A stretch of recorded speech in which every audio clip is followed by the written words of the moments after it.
Di sisi lain, pendekatan Nasdem ke Koalisi Kebangkitan Indonesia Raya membuat Koalisi Perubahan yang berisi Nasdem, Demokrat dan Partai Keadilan Sejahtera (PKS) berada di ambang perpecahan. Terlebih, Koalisi Perubahan hingga kini masih tarik ulur mengenai sosok bakal calon wakil presiden pendamping Anies. Memang ada beberapa hal yang perlu kita cermati. Pertama, pertemuan Surya Paloh dan Luhut Binsar Panjaitan. Kedua, kunjungan Nasdem ke PKB Gerindra. Ketiga, dipanggilnya Surya Paloh oleh Jokowi. Ini makin membuat orang bertanya-tanya, Nasdem sedang memainkan apa? Zulfan menilai orang seperti Surya Paloh tidak bisa jauh dari kekuasaan sehingga besar kemungkinan Surya berusaha memperbaiki hubungan dengan Presiden Joko Widodo Jokowi. Buat Surya Paloh kan yang penting selamatkan dirinya dulu lah. Anies itu soal kedua.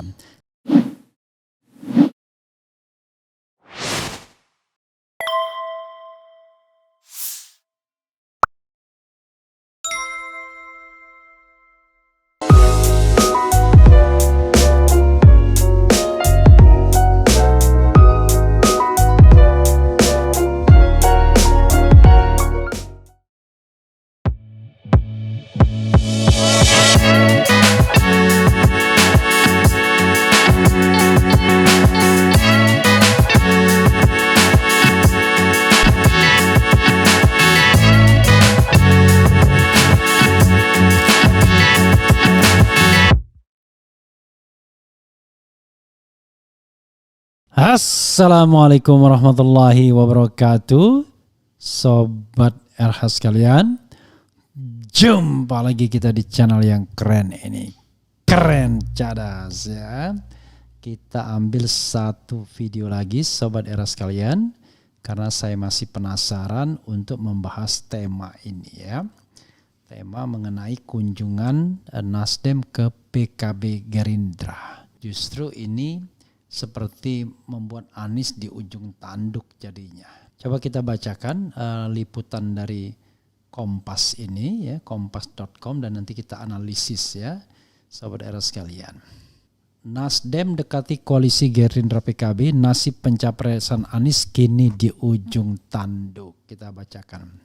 Jakarta, Kompas.com, nasib Anies Baswedan sebagai bakal calon presiden baca pres berada di ujung tanduk. Hal ini terjadi setelah Partai Nasdem, partai pengusung Anies, secara mengejutkan berkunjung ke sekretariat bersama Gerindra dan Partai Kebangkitan Bangsa PKB di Menteng, Jakarta. Kunjungan ini dinilai menjadi sinyal Nasdem akan berlabuh ke Koalisi Kebangkitan Indonesia Raya yang beranggotakan Gerindra dan PKB. Jika hal itu terjadi, tidak tertutup kemungkinan peluang Anies maju di pemilihan presiden 2024 akhirnya akan pupus. Mengingat Gerindra dan PKB telah menjadikan Prabowo Subianto sebagai satu-satunya baca pres dengan label harga mati. Di sisi lain, pendekatan Nasdem ke Koalisi Kebangkitan Indonesia Raya membuat Koalisi Perubahan yang berisi Nasdem, Demokrat dan Partai Keadilan Sejahtera (PKS) berada di ambang perpecahan. Terlebih, Koalisi Perubahan hingga kini masih tarik ulur mengenai sosok bakal calon wakil presiden pendamping Anies.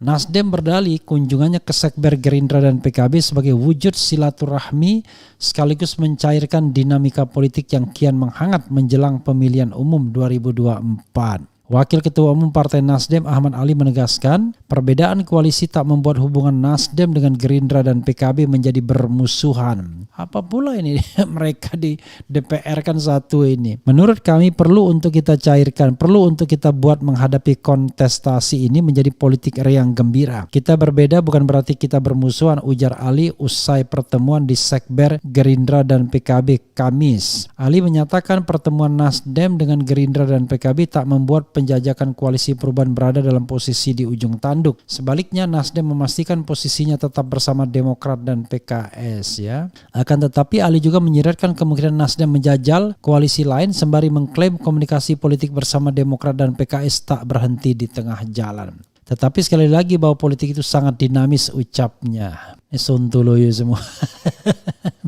Jadi mantranya adalah politik itu dinamis. Politik itu tidak hanya dinamis tapi juga komitmen ya. Kita butuh komitmen ya. Di sisi lain, Gerindra sama sekali tak menutup rapat pintu koalisi apabila Nasdem berminat bergabung dengan Koalisi Kebangkitan Indonesia Raya. Sekretaris Jenderal Gerindra Ahmad Muzani menyatakan peluang Nasdem untuk hijrah ke Koalisi Kebangkitan Indonesia Raya masih terbuka lebar. Apalagi Gerindra dan PKB juga terus berupaya mencari kekuatan tambahan dengan kehadiran partai lain dalam koalisi ini. Muzani juga memastikan Gerindra akan senang jika Nasdem bisa bergabung dengan Koalisi Kebangkitan Indonesia Raya.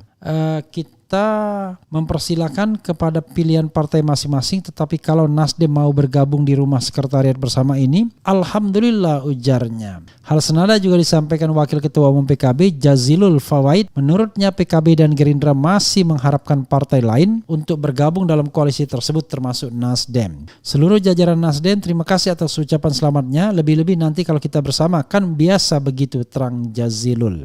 Bantah buntu. Terpiksa Sekretaris Jenderal PKS Abu Bakar Al-Habsyi membantah jika Koalisi Perubahan akan bubar menyusul pendekatan Nasdem ke Koalisi Kebangkitan Indonesia Raya. Menurutnya kunjungan Sekretariat Perubahan sebagai bentuk keseriusan koalisi.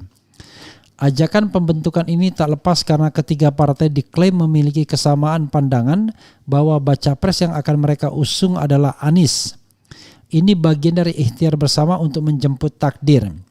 Insya Allah ini akan menjadi game changer sehingga koalisi Demokrat, PKS dan Nasdem serta baca pres dan bacawa pres yang diusungnya bisa mengemban amanah rakyat dengan sebaik-baiknya, kata AHY dalam siaran pers. AHY menilai dengan rentang waktu komunikasi lebih dari 6 bulan, ketiga partai ini sudah dapat mengambil keputusan yang penting dan fundamental. Oleh sebab itu, ia mengusulkan agar ketiga ketua umum partai politik untuk bertemu membentuk sekretariat perubahan. Menurut dia, dalam pertemuan itu juga perlu ada penandatanganan nota kesepahaman para pimpinan partai politik untuk memenuhi syarat presidensial threshold atau ambang batas pencalonan presiden sebesar 20%. MOU ini idealnya mengatur komitmen ketiga parpol untuk memperjuangkan harapan rakyat akan perubahan dan perbaikan, khususnya terkait masalah ekonomi, kesejahteraan sosial, keadilan, penegakan hukum dan demokrasi, sekaligus memberi mandat kepada baca pres untuk sesegera mungkin menentukan pasangannya, kata AHY. Tidak baik-baik saja ya.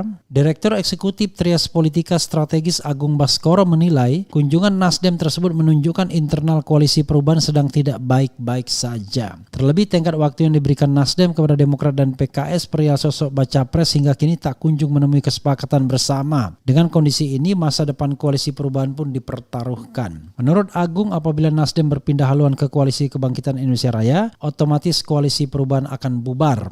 Hal ini terjadi karena Demokrat dan PKS tidak bisa memenuhi presidensial threshold. Jika demikian, kata Agung, bukan hanya Demokrat dan PKS yang dirugikan, Nasdem juga diyakini akan merugi. Alasannya, jika berpindah ke kubu Gerindra dan PKB, Nasdem pada akhirnya hanya menjadi pelengkap Koalisi Kebangkitan Indonesia Raya. Menimbang Gerindra dan PKB adalah inisiator awalnya, kata Agung dalam keterangan tertulis. Di ujung tanduk, dengan manuver Nasdem ke Koalisi Kebangkitan Indonesia Raya, nasib pencapresan Anies pun berada di ujung tanduk. Menurut Agung, Nasdem yang selama ini identik dengan Anies akan tereduksi apabila bergabung dengan kubu Gerindra dan PKB. Sebab bagi Koalisi Kebangkitan Indonesia Raya, Ketua Umum Gerindra Prabowo Subianto merupakan baca pres harga mati. Agung juga menilai bahwa jalan Anies menjadi baca pres sejauh ini begitu terjal. Secara bertubi-tubi Nasdem sebagai pengusung Anies diserang oleh mitra koalisi di pemerintahan. Serangan ini tak lepas karena Anies lebih identik dengan narasi perubahan atau semangat oposisi ketimbang continuity atau keberlanjutan.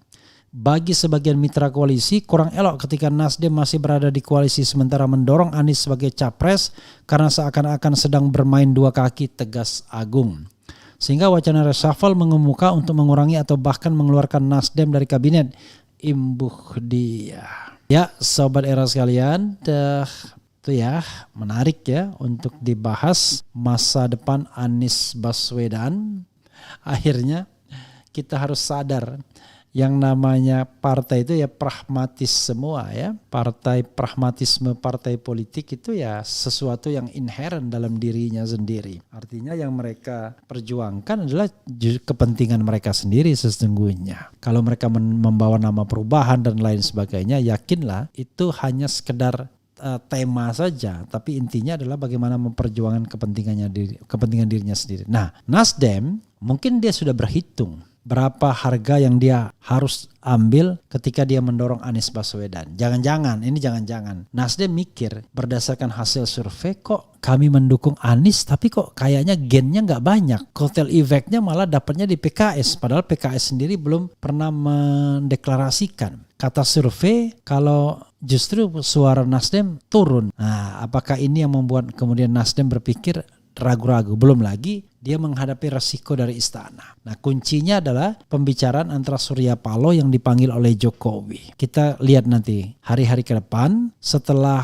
pertemuan itu sesungguhnya apa yang dipesankan oleh istana. Apakah harga mati, Anies tidak boleh maju? Apakah kemudian Nasdem suruh terus mendukung Anies tetapi dilemahkan atau apa? Coba kita nanti lihat ya ke depan bagaimana.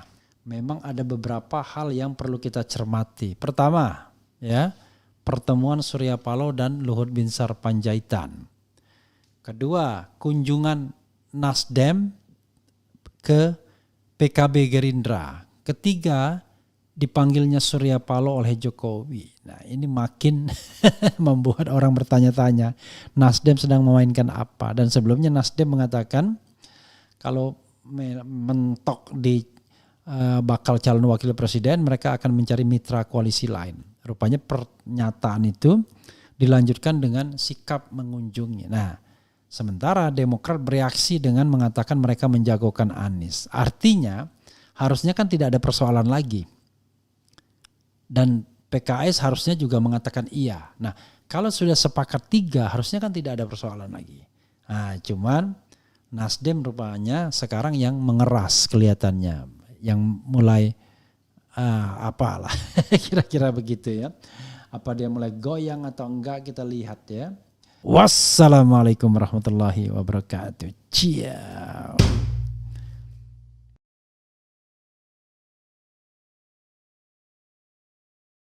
Assalamualaikum warahmatullahi wabarakatuh. Sobat RH sekalian, jumpa lagi kita di channel yang keren ini. Keren cadas ya, ada telepon. Keren cadas. Ya, sobat RH sekalian, kalau tadi kita membahas ada partai besar yang merapat ke Anies. Nah, ini kita membahas politisi ini yang makin pesimis. Katanya ada upaya untuk mendeadlockkan pencalonan Anies Baswedan. Masuk akal. Jadi upaya mendeadlockkan jalan, tetapi konstelasi politik yang baru bisa juga terjadi. Misalnya ya sudah saya sebutkan kan, kalau upaya mendeadlockkan itu misalnya ya deadlock mengenai calon wakil presiden. Karena wakil presidennya deadlock ya sudah bubar. Tapi jangan lupa, mungkin saja ada konstelasi politik baru yang lepas dari cengkeraman istana misalnya, yang tiba-tiba bergulir, menggelinding begitu saja. Jangan lupa ya, sobat era sekalian, misalnya pencalonan itu bulan September, tentu Presiden Jokowi juga akan melihat kalau misalnya terjadi, katakanlah dia mengambil tindakan-tindakan untuk memberikan punishment kepada mereka yang mencalonkan Anies Baswedan misalnya, kan bisa juga kemudian ketika Anies benar-benar menang, yang sulit kan dia sendiri. Jadi ada soal-soal di situ juga yang harus kita pertimbangkan. Tapi ya kita baca dulu ya. Kita baca dulu dari Newsworthy ya, Warta Ekonomi. Gak usah berharap bagaimanapun caranya Anies bakal batal dicalonkan Nasdem. Ada upaya deadlock. Bener nggak ya? Politikus senior Partai Nasdem Zulfan Lindan menilai semakin jauh potensi Anies Baswedan untuk menjadi calon presiden usai pertemuan Luhut Binsar Panjaitan dan Surya Paloh. Itu karena besar kemungkinan pertemuan keduanya di London pada akhir tahun 2022 lalu juga membicarakan tentang Anies yang dicalonkan oleh Nasdem. Zulfan menilai orang seperti Surya Paloh tidak bisa jauh dari kekuasaan sehingga besar kemungkinan Surya berusaha memperbaiki hubungan dengan Presiden Joko Widodo Jokowi. Buat Surya Paloh kan yang penting selamatkan dirinya dulu lah. Anies itu soal kedua. kecuali kalau Anies betul-betul bisa maju sebagai capres dan menang. Nah, itu dia akan ke Anies, ujar Zulfan dikutip Newsworthy dari kanal YouTube Total Politik. Apalagi Demokrat dan PKS yang berpotensi bergabung juga tampak masih bermanuver dengan bertemu dengan partai politik lain. Sekarang dia lihat kok tampaknya tambah jauh ini menjadi capres. Ada pertemuan Demokrat dengan Gerindra, kemungkinan PKS dengan begitu, ini jaraknya semakin jauh dengan Nasdem. Kemungkinan ini membuat dia semakin ragu dengan pencapresan Anies selanjutnya. Hal itu yang akan dijadikan alibi batal mencalonkan Anies oleh Nasdem. Padahal koalisi perubahan bisa saja terwujud seandainya Nasdem memberikan jatah calon wakil presiden pada Agus Harimurti Yudhoyono AHY. Orang tahu Demokrat minta AHY adalah calon wakil presiden karena Demokrat mengatakan demikian. Dari pihak Nasdem mengatakan kami nggak setuju. Ini kan jadi nggak ketemu. Akhirnya apa? Bukan salah kami dong kalau batal mencapreskan Anies, ujar Zulfan. Padahal AHY masih memenuhi kriteria sebagai cawapres yang pernah disebut Anies, yaitu elektabilitas AHY yang cukup bagus dan memiliki partai. Kalau dilihat dari sudut itu kayaknya ada upaya untuk deadlock. Nah, ini nggak boleh terjadi. Yang jadi korban siapa? Ya Aniesnya lah. Aniesnya yang jadi korban, pungkas Zulfan. Ya Sobat RH sekalian, ini tentu ketika kita masih melihat koalisi perubahan yang 3 partai itu ya. Jadi deadlocknya di wakil presiden. Tapi jangan lupa Nasdem bisa juga menggandeng Golkar, ya kan?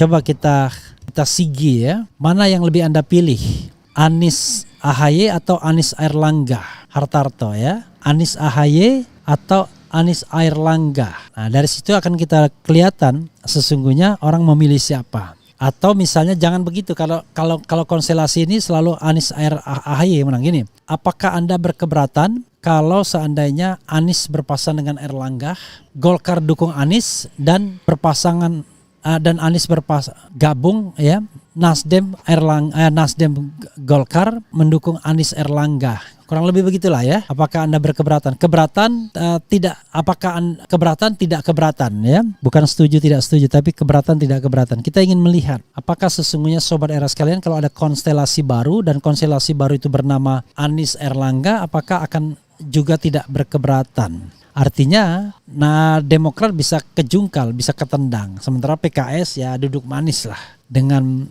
katakanlah dengan mungkin kompensasi ya dengan tidak menempatkan wakil presidennya. Sobat Era sekalian, politik itu dinamis, tapi tetap suntuloyo saya katakan, habis energi kita hanya untuk menebak-nebak dan menerka-nerka. Bayangkan, Pilpres tinggal 13 bulan lagi, kurang dari 13 bulan bahkan ya. Sementara kita masih disibukkan untuk menerka-nerka siapa yang akan menjadi calon presiden kita ya.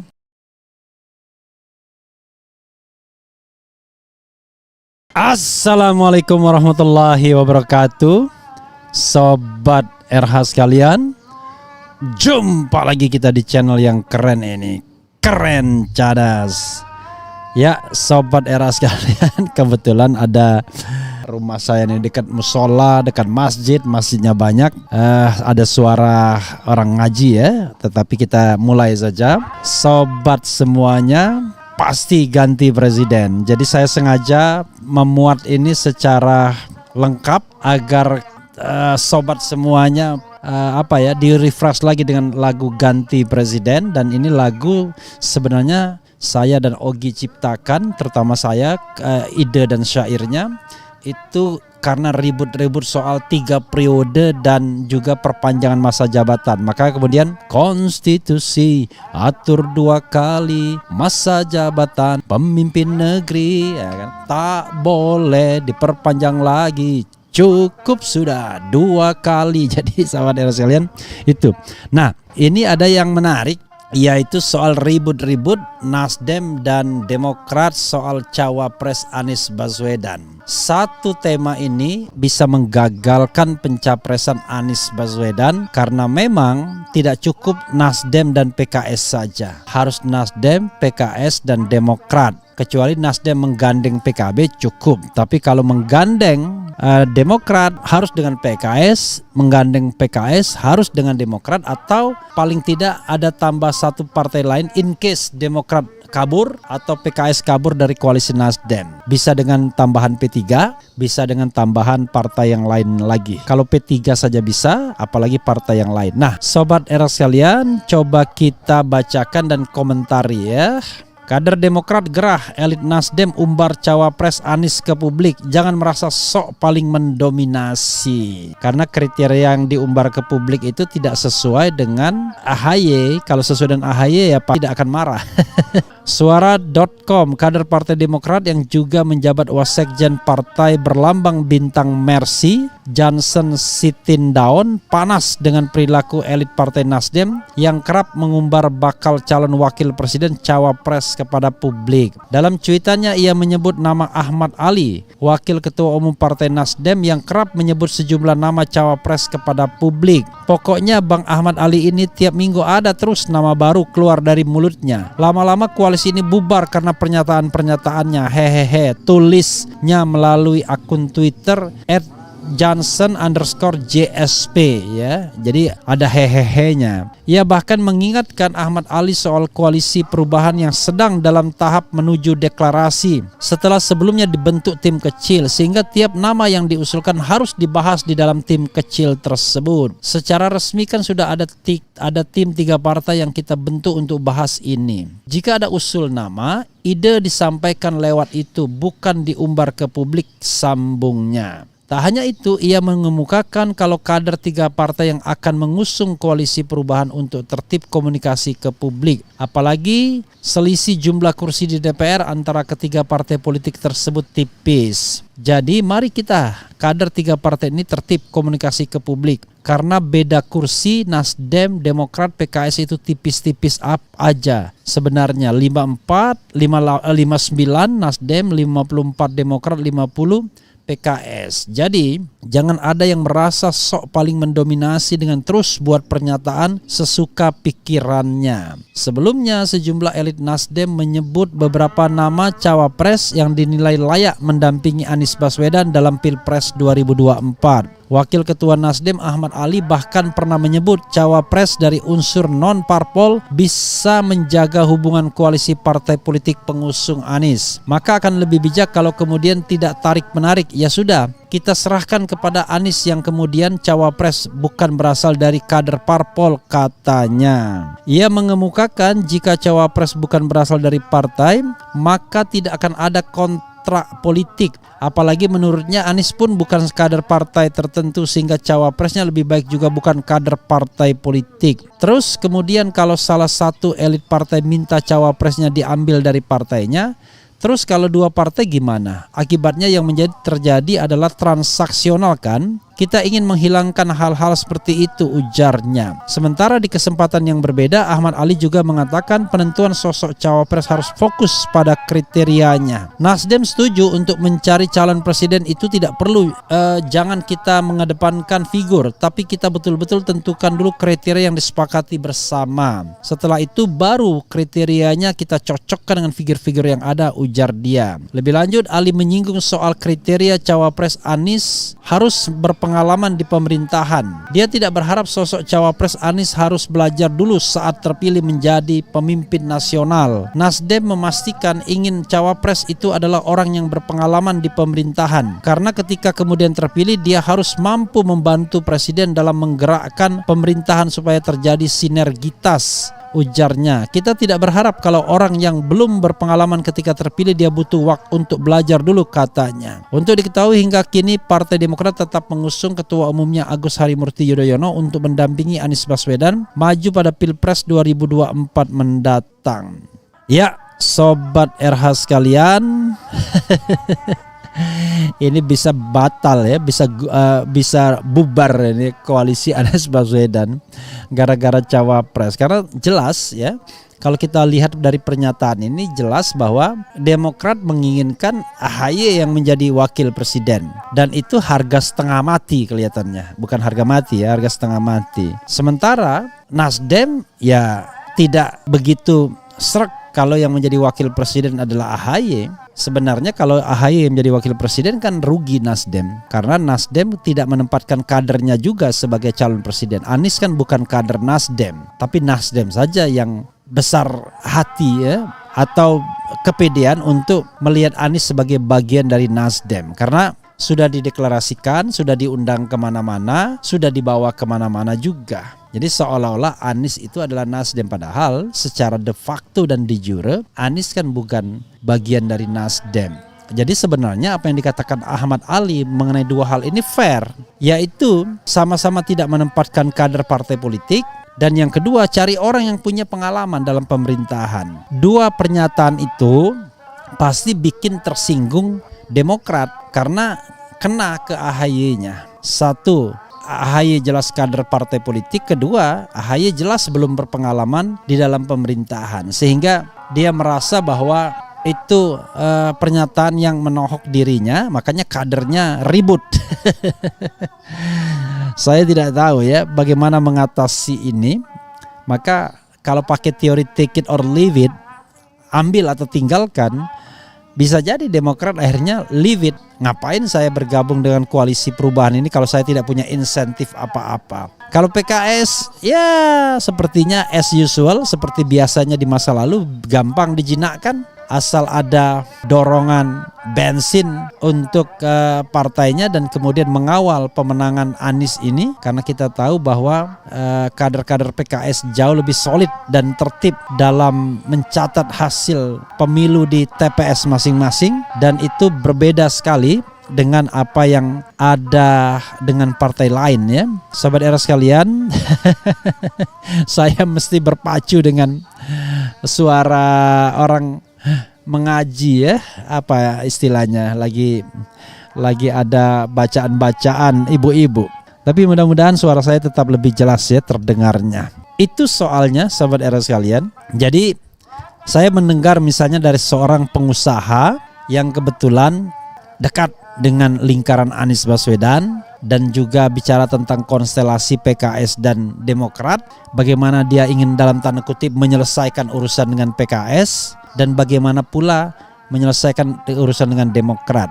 Menyelesaikan urusan dengan PKS barangkali jauh lebih mudah dibandingkan menyelesaikan urusan dengan Demokrat, karena Demokrat tidak ingin mahar tetapi ingin AHY sebagai calon wakil presiden. And then this is the time for AHY setelah gagal di tahun 2019. Jadi wajar kalau seandainya Demokrat menginginkan AHY sebagai calon wakil presiden, walaupun kita tahu usia AHY sangat atau masih muda, kelahiran tahun 78. Jadi usianya sekarang nanti Agustus nanti ya, itu sekarang masih 44 tahun.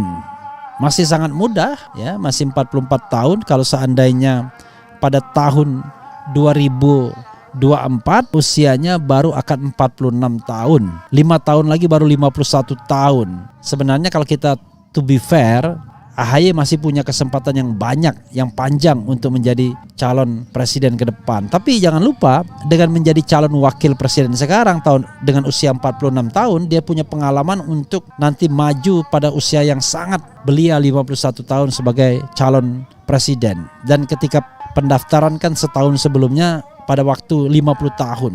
Bayangkan 50 tahun sebagai calon presiden. Jadi sobat era sekalian, sekali lagi ini antara perhitungan Anies Baswedan dan koalisi perubahan dengan perhitungan Partai Demokrat sebagai partai politik. Tentu mereka lebih peduli AHY ketimbang Anies Baswedan. Anies adalah jembatan bagi cara untuk mendongkrak AHY, kan begitu. Saya tidak tahu ya, kalau kita bicara objektivitas, maka yang paling penting adalah capacity to win dulu. Apakah Anies AHY punya kapasitas untuk memenangkan pertarungan lebih hebat dibandingkan dengan misal kalau terjadi koalisi Prabowo Puan, kemudian atau Prabowo Hovifa atau Prabowo Caimin, dan di sisi lain Ganjar Erik, Ganjar Sandiaga Uno atau Ganjar Ridwan Kamil. Itu soalnya. Jadi kalau dihadapkan, apakah AHY adalah pilihan yang paling kuat untuk capacity to win? Tentu kalau kita bicara capacity to win itu tidak berasal dari kolom yang sama, harus dari kolom yang berbeda. Nah, itu soal perhitungan-perhitungan yang tentu sudah dibicarakan oleh ketiga partai politik. Karena tidak ada gunanya ngotot-ngototan kalau kemudian kalah. Tapi bagi AHY dan Demokrat nggak akan pernah kalah mereka. Dengan menempatkan AHY sebagai wakil presiden atau calon wakil presiden, maka sesungguhnya dua hal mereka dapat, yaitu kotel efek bagi Demokrat, dan kedua, proses pematangan bagi AHY untuk berkontestasi dalam Pilpres. Kalah dan menang itu soal yang lain, tetapi jelas AHY punya keuntungan seandainya bisa dijadikan wakil presiden. Susah kan kalau kita put everything on the table, maka koalisi ini akan jalan kalau dengan kesepakatan bahwa wapresnya AHY. Kalau wapresnya bukan AHY, rasanya ya mungkin koalisi ini tidak akan jalan. Kecuali Demokrat out, masuk yang lainnya. Misalnya P3 atau PKB atau bahkan PAN. Bisa terjadi. Dan Demokrat mencari tempat yang lain yang lebih menawarkan AHY sebagai calon wakil presiden. Jadi tawaran yang lebih baik. Jadi bisa jadi kemudian the last, tiba-tiba pertarungan itu antara Ganjar AHY melawan Prabowo Puan saja, dan Anies Baswedan terjengkang tidak bisa dicalonkan. Sekali lagi, kalau ini terjadi, saya mengutuk yang namanya presidensial threshold dan pragmatisme dalam politik Indonesia. Tapi kalau partai politik memperhatikan kepentingannya sendiri, ya itu wajar. Karena itu harusnya presidensial threshold tetap 0 ya. Oke, ya itu saja Sobat Era sekalian. Wassalamualaikum warahmatullahi wabarakatuh. Ciao.